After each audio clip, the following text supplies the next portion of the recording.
Hi guys, alam naman natin ang pinakamasama na na-create nung 60s, 1960s, propaganda is sugar. Hindi raw masama, pero masama ang sugar. Nag-release ng insulin na cause ng diabetes. And then trans fat, create yan ng tao, yan yung fat na ilang chemicals.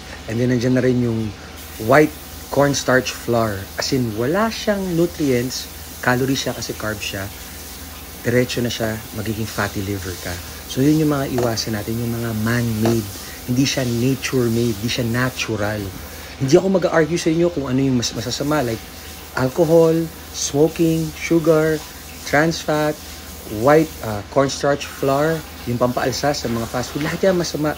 Yun, iwas na lang tayo dun kung kaya. Di mo, mababawasan yung bloating ng tiyan natin. Kasi iba dyan, sobrang asin, medyo mataas yung body fat, nag-bloat ng water, or reaction allergy sa kinakain like gluten. Tandaan nyo, I'm not your doctor. Tama kayo, mali ako, do what works for you. God bless. Happy, healthy, guys.